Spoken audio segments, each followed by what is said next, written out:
Hello అండి. Welcome to our channel. ఇది Sunday రోజు వ్లాగ్ అనమాట. సండే మార్నింగ్ చాలా బావుంది కదా! వెదర్ అనేది. అంటే వర్షం అది తగ్గి వెదర్ చాలా బావుందనమాట. ఇక ఆ రోజే మేము అన్ని పనులు చేసుకోవాలి. బట్టలవి చాలా ఉన్నాయి వాషింగ్‌కి. అవన్నీ వేసేసాము వాషింగ్ మిషన్‌లో. కొన్ని హ్యాండ్‌తో ఉతకాల్సినవి కూడా ఉన్నాయి. ఇక మా హస్బెండ్ అయితే మార్నింగే టిఫిన్స్ అయిపోయిన తర్వాత మా పిల్లలిద్దరికీ గోర్లయితే తీసేస్తున్నారు. ఇలా వీకెండ్స్ సండే అలా మా హస్బెండ్‌కి ఖాళీ ఉన్నప్పుడలా వాళ్ళకి నెయిల్స్ అవి క్లీన్ చేస్తూ ఉంటారనమాట. ఎందుకంటే చిన్న పిల్లలు కదా! వాళ్ళ గోర్లు వాళ్ళకే గుచ్చుకోవడం అలా అవుతుంటాయని చెప్పి, ఇలా తీసేసి లోపల మట్టేమైనా వెళ్ళినా అంతా కూడా క్లీన్ చేసేస్తారు. ఇక మా బుల్లోడికైతే నీట్‌గా క్లీన్ చేసేసారు. ఇక నెక్స్ట్ మా చిట్టోడు తీపించుకోవాలి.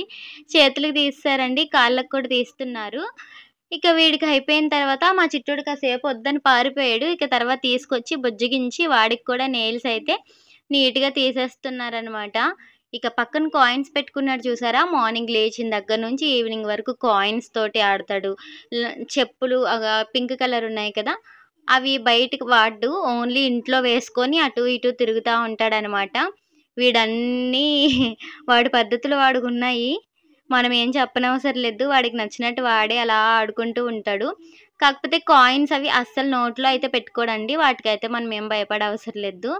ఇక తర్వాత వాళ్ళు చేపలు తీసుకురాడానికి వెళ్లారు.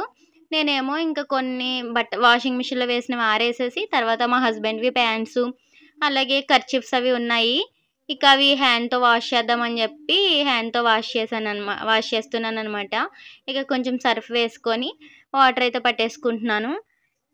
ఇంకా ఫస్ట్ కర్చీఫ్‌లు అయితే సర్ఫ్‌లో పెట్టి తీసేసి పక్కన పెట్టేసి అప్పుడు తర్వాత ప్యాంట్లయితే నానపెడతాననమాట దాంట్లో.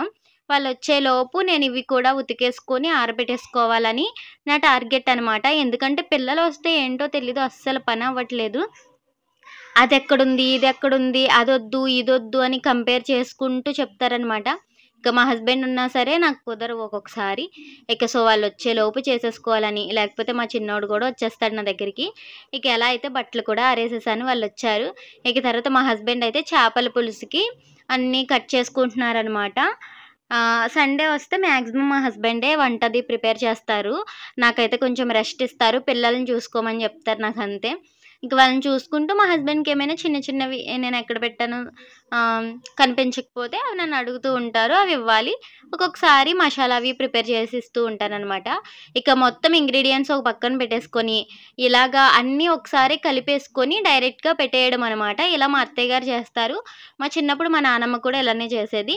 ఇక మా అత్తయ్య గారి స్టైల్‌లో మా హస్బెండ్ అయితే ఈరోజు ఇలా ప్రిపేర్ చేస్తున్నారనమాట. ఏమీ లేదు. నేను ఆల్రెడీ షార్ట్ కూడా పెట్టాను. ఎవరికైనా కావాలంటే చూడండి. అన్నీ ఉల్లిపాయలు, పచ్చిమిర్చి అలాగే 2 ఉల్లిపాయలేమో పేస్ట్ చేసుకొని అవి 2 స్పూన్లు అల్లం వెల్లుల్లి పేస్ట్ బాగా మిక్స్ చేసుకున్న కారము, ఉప్పు ఇవి మిక్స్ చేసుకున్న తర్వాత చేప ముక్కలుంటాయి కదా! అవి కూడా వేసేసుకొని మిక్స్ చేసుకోవాలి. తర్వాత పులుపు వేసుకోవాలి. చింతపండు పులుపు. దానికి తగ్గట్టు మనం వాటర్ కూడా వేసుకోవాలనమాట. అలాగా నేను షార్ట్ వీడియోలో పెట్టాను చూడండి ఫుల్ రెసిపీ వీడియో అయితే. తర్వాత అంతా కలిపి స్టవ్ మీద పెట్టేసుకోవడమే అనమాట. మరిగిపోతుంది. దగ్గర పడినిచ్చాక ఆపేసుకోవడమే.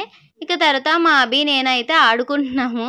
ఎలా అంటే, "అమ్మ నేనిక్కడ చేయి పెడతాను. నా ప్రింట్ గీయు" అని చెప్పాడు. ఇంక వాడికి గీసాను. తర్వాత వాడు నా చేయి కూడా గీస్తాడంట. బానే గీసాడు. మా చిన్నోడేమో మంచం మీద పడుకొని చూస్తున్నాడు. చూసారు కదా! బానే గీసాడు. లైట్‌గా గీసాడు కాకపోతే. తర్వాత చేపల పులుసు కూడా రెడీ అయిపోయింది. ఫుడ్ కూడా తినేసాము. పిల్లలకి పెట్టేసి మేము కూడా తినేసి, ఇక తర్వాత బయటికొచ్చాము ఆఫ్టర్‌నూన్. అప్పుడు మా హస్బెండ్ జాంకాయలున్నాయి కోస్తావా అంటే, గోడెక్కి కోస్తున్నాననమాట. ఇరుకులో ఉంటుంది కదా గోడ. అందుకే నేనే ఎక్కుతాను. ఇక అక్కడి నుంచి జామకాయలైతే కోసి మా అభికి ఇస్తా ఉన్నాననమాట. ఇక తర్వాత అవి కూడా తినేసాము. నెక్స్ట్ ఇక్కడ ఈవినింగ్ అండి ఇది. ఇక పిల్లలిద్దరికీ హోంవర్క్స్ అయితే మా అభి అయితే హోంవర్క్ చేసుకుంటున్నాడు. మా చిన్నోడు ఏదో ఎగ్జామ్ ఉన్నట్టుగా ప్రిపేర్ అయిపోతున్నాడు. ఐఏఎస్ లాగా వేరే బుక్ తీసుకొని పాత బుక్ ఉంటే ఒకటి నాది దాంట్లో అయితే ప్రిపేర్ అయిపోతున్నాడనమాట.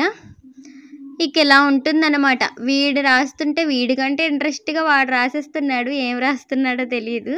అలాగే ఇంకొక విషయం ఏంటంటే, మేము ఫుడ్ పెడుతున్నాం కదండీ కుక్కకి. చాలా బాగా బ్లెస్ చేస్తున్నారు. థ్యాంక్ యూ సో మచ్ అండి. మా పిల్లలకి ఇంత మంచి మంచి బ్లెస్సింగ్స్ ఇస్తున్నందుకు మీకు చాలా థ్యాంక్స్. మేము ఇంకా వీక్లీ ఒక పనైతే చేయాలనుకుంటున్నాము. అది మీకు చెప్తాను త్వరలోనే. ఇక ఈవినింగ్ ఇలా అయితే ఆడుకుంటున్నారు అట్ట బాక్స్ పెట్టుకొని. ఇది కూడా నేను షార్ట్ వీడియో పెట్టాను. ఎవరైనా చూడండి.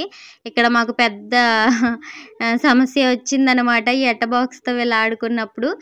కాసేపు కూర్చోబెట్టుకొని తర్వాత వాళ్ళ తమ్ముడిని దింపేశాడు. అప్పుడు ఏం జరిగిందన్నది నేను షార్ట్ వీడియోలో పెట్టాను. ఇక నెక్స్ట్ ఈవినింగ్ అలా సరదాగా చల్లగాలికి బయటికి వెళ్ళాము. ఎప్పుడైనా ఇంట్లో బోర్ కొట్టినా ఇలా వీకెండ్ ఈవినింగ్ టైమ్స్ బయటికి తీసుకెళ్ళండి అని చెప్పి అలా చల్లగాలికి బయటికి వెళ్తామన్నమాట. వచ్చిన తర్వాత మా హస్బెండ్ మళ్ళీ ఫిష్ ఫ్రై అయితే ప్రిపేర్ చేశారు. అది కూడా తినేసాము. ఇక ఇదండి వీడియో నచ్చితే లైక్ చేసి మన ఛానల్‌ని సబ్స్క్రైబ్ చేసుకోండి.